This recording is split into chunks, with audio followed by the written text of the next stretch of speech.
one of the things that I love about the Audi RS3 is the performance. Oh, baby! Woo! Okay, so we're going to do a pretty stereotypical 5 likes and 5 dislikes about the car, and then we'll talk about the TTRS at the end. It's been almost 1 year since I took delivery of the car. I've driven it every day. I've put a little over 10,000 miles on it, and I think I have a pretty good idea of how the thing operates and what works well, what doesn't work well. So yeah, first let's start it up and then we'll get going.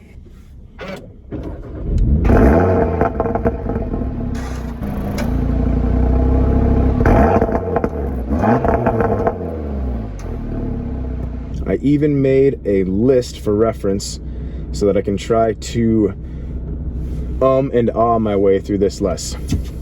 Okay, so even though this is a pretty small car, I generally have no issues pulling in and out of parking lots. I don't really scrub. Oh, this guy right there. Like that. I like the 360 cam. That's not on the list, but I like that. Let's talk about the interior of this car. One thing I really like about this car is the interior.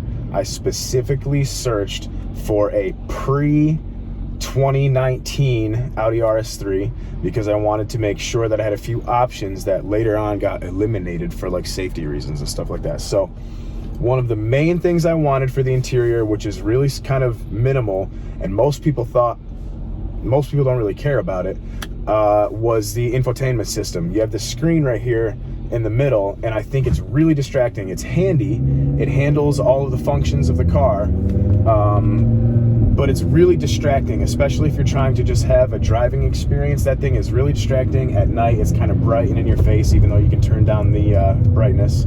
You can dim it in the settings. But I specifically wanted one where you could put that screen down still. So over here, there's a button. You just push this button, screen pops up James Bond style.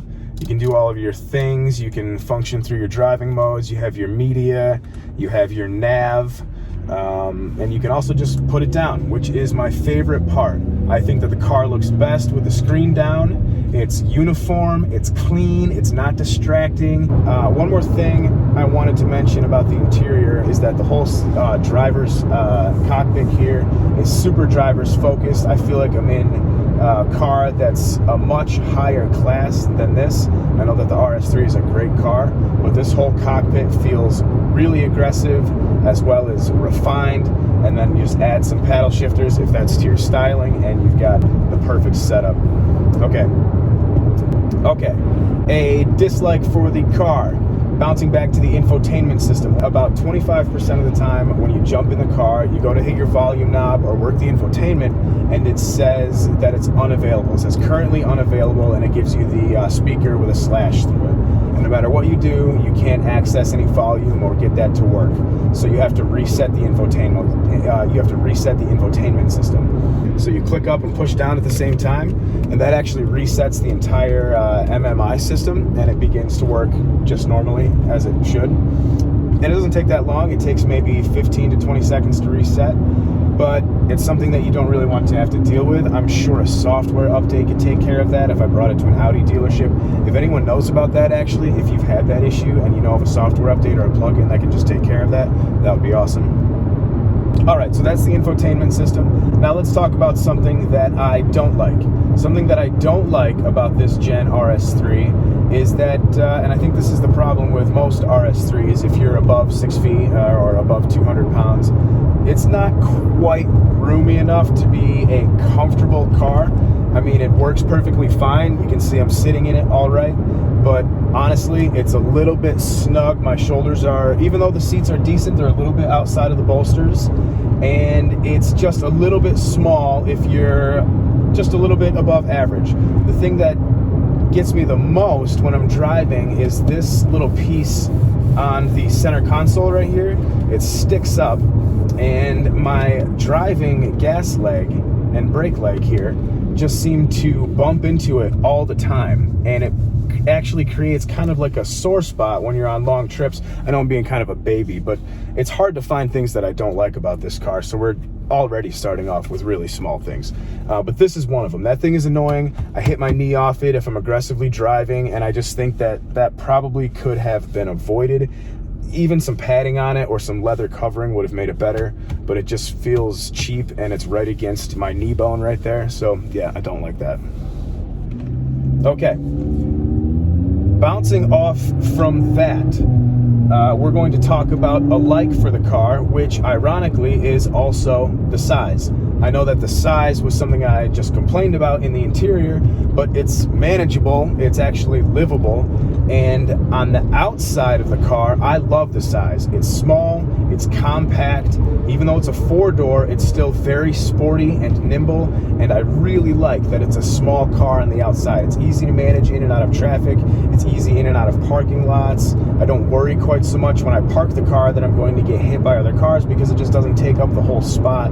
For example, I drove a 2013 Lincoln MKZ right before this, and that was also a 4-door sedan, but that thing was huge compared to this. I remember the first time I pulled up next to an RS3 in my Lincoln, I was shocked at how much bigger the Lincoln was. It looked like a boat next to the RS3. So I like the size. It's a plus on the outside and a minus on the inside for the size, but there you go. There's a like and a dislike both with the size.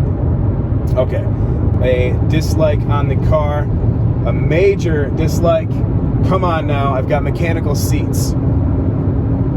I won't get into the price point of the car, but it just seems a little bit silly that with everything included in the car and all of the electronics that they went with manual seats. It's not that big of a deal. I'm not saying it's too much work to move my own seat, but I got kind of spoiled in the MKZ with the automatic seats that as soon as you shut off the car, the steering wheel raised and the seat went all the way back to give you maximum room to get out of the car. And then when you got back in the car, everything moved back into position and it came right to where you left it last, or where your seat programming previously was.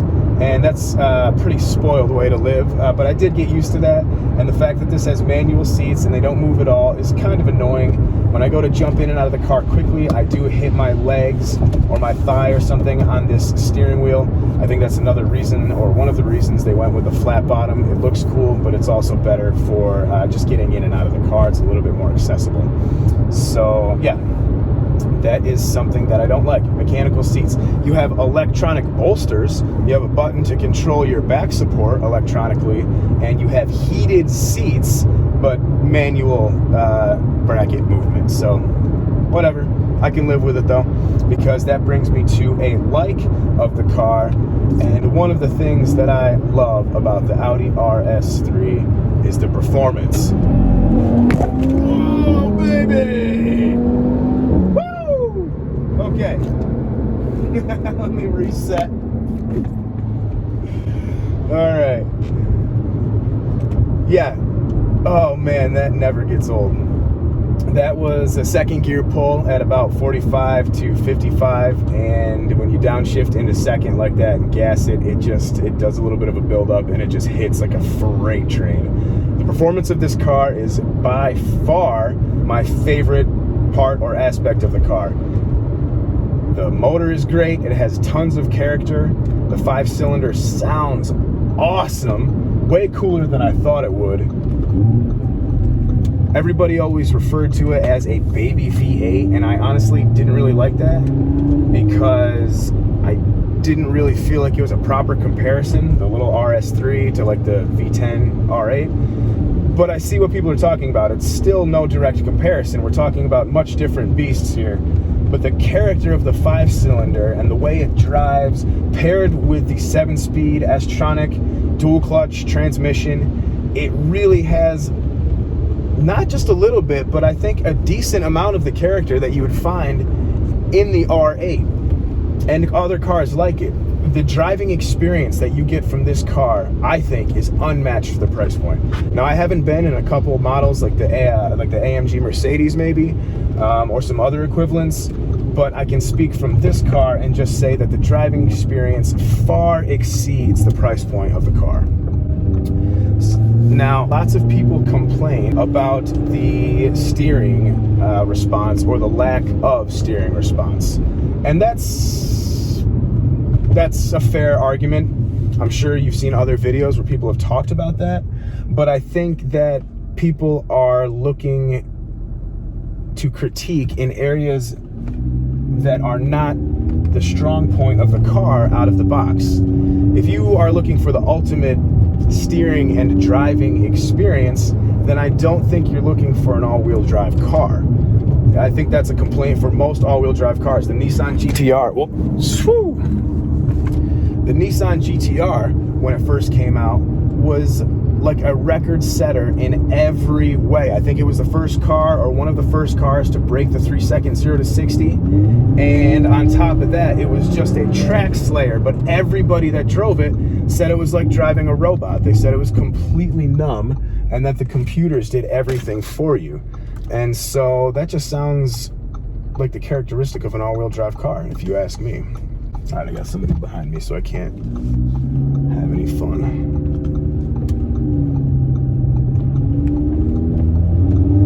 Yes, I can.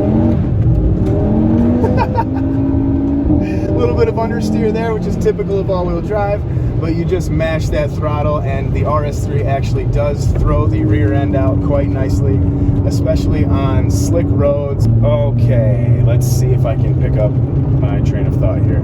So the performance of the car, I don't think I need to say much more. The performance is fantastic. It sounds amazing. It's fun to drive. Oh, so back to the steering. Okay, so it's an all-wheel drive car. So what do you expect? I think that the steering is actually pretty good. If you put the car in dynamic mode, the steering tightens up quite nicely. I can feel all of the road patterns. I have the fixed suspension with the carbon ceramic brakes, so I feel a little bit extra, probably a little bit more than they do on the normal RS3s. But I think it's really nice. If you put it in regular comfort mode, it's not great. But here, let's do another pull. We're gonna do a third gear pull this time at about 58, 74, 580. I shifted a little bit soon there, 90. Yep. Woo! Wow, look at the difference. I just crested the hill. Look at that. It's so much more snowy in elevation. We're not even that high. We're only like 2,000 feet. Okay, so we talked about the performance of the car. We talked about the styling. We talked about the fixed suspension, the carbon ceramic brakes. We talked about the size of the car, interior and outside. We talked about the mechanical seats, the infotainment system, the fact that the screen can go down, and we talked about the fact that my knee hits the center console. But what we haven't talked about are things on the outside of the car. So those are going to be the last few things that I talk about. And to do that, I'm just going to park here and step on out.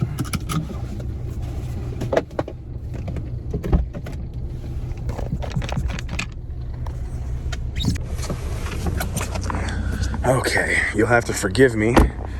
The car is not super clean at the moment, but as you can see, we're in the middle of snow season, so even if you wash it every day, she still gets very dirty. So, okay, and now that we're on the outside, we're just gonna do a quick walk around. The Audis thrive in the winter. I'm not sure how many people drive their Audis properly in the snow, but if you haven't, you should. There's almost nothing like it. I think one of the best scenes that you can find for your vehicles if you have an Audi RS3 is this one right here. The front of the car is super aggressive. The RS3s are just a touch wider in the front than the A3s and the S3s. You can see that in the fender flaring out right there. And I think that the strongest viewpoint for this car is the front end. Coming at you on the road with the LED headlights at an angle like that, it's just super aggressive and looks so nice. I find myself taking pictures of the front of this all the time and neglecting other pieces of it. But one of the other reasons that I neglect the rest of the car in photos is because of these stock wheels. I've had this car for a year and I still haven't upgraded the wheels on it. One of the reasons I haven't done that is because the roads around here are so bad. These are 19-inch wheels. I need to stay with 19-inch wheels, and I've already ruined 3 low-profile tires just this season on the roads around here. And it's not because I was driving insanely or erratically or places I shouldn't have been. It's because there are so many potholes and so many issues with the roads around here. It just ruined my tires. I don't think I can take it anymore. I really need to upgrade. So if you have have any great wheel suggestions, let me know. But I'm thinking definitely black, and I'm torn between like a 5 or 6 spoke and a multi-spoke. So if you have any preferences, or if you think one would look better than the other, let me know. I'm leaning towards like a big heavy 6 spoke and a nice snow tire. I'm looking at the Michelin Alpines, I think. So if you have any reviews on snow tires also, let me know. Since I got this car, I just feel like it would be a little bit more fun in a 2-door model. I know that these 4-doors are super popular, but I feel like the spirit of the car suits the TT a little bit better. And I don't know, I was not for it when I first got the car, but the more and more I drive it, I just feel like it should be a 2-door. I feel like it should be a 2-door, and I forget that I'm driving a 4-door all the time, and some people might like that, but when I step out of it, I'm just reminded that it's a 4-door, which is what I wanted when I got it. But it's so fun to drive. I just feel like it should have 2 doors instead of 4. And that brings us to our final question, which is, should I trade in and upgrade, quote unquote upgrade, to a TTRS? That's been on my mind. What do you guys think? Also, if I do decide to upgrade, it's going to be a really long search. I think it took me a year or so to find this one. Triple black, gray stitching on the inside, carbon ceramic brakes, fixed suspension, dynamic plus package, black optics package. Pretty specific with what I want, so I would want the same thing in the TT. If you have one, hit me up. But I think that wraps it up. That's 5 things I like and 5 things I don't like about my Audi RS3. I hope you enjoyed 5 things and 5 things, and should I upgrade? Thanks so much, and I'll catch you in the next one.